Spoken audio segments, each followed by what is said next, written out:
Spurs announcing that the face of the franchise, Victor Wembanyama, shut down for the season for what they are calling deep vein thrombosis in his right shoulder. Wembanyama is having a stellar sophomore campaign, which he's averaging 24 points, 11 rebounds. Now, this isn't derivative of one particular incident. Wembanyama's missed a couple games due to shoulder soreness, but doctors around town that I've spoken to told me that this is something that's derivative from overuse, caused by something over time.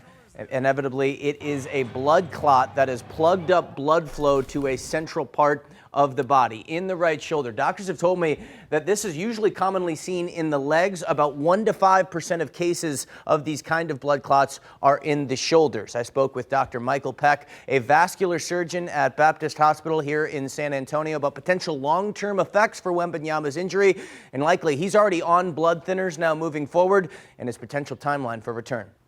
The trick with it all is that you can't be on a full-fledged blood thinner while you're out doing a competitive sport because it's dangerous. There's a high risk of bleeding if you have a contact injury to any part of your body or your head. If you hit your head, you can have a bleed, and that could be life-threatening or devastating.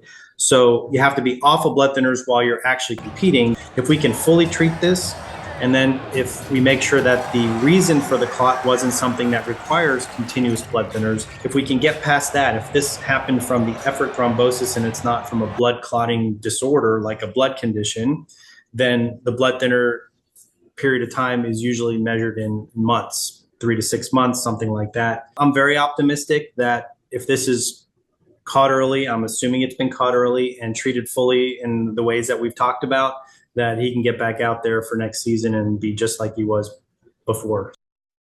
That right there is what Spurs fans want to hear from Dr. Peck. Remember, Spurs right now sit 3.5 games out of the final playoff spot in the Western Conference, but Wembanyama just turned 21 years old. The concern for the Spurs and fans alike, not just for this season with Victor Wembanyama, but also moving forward.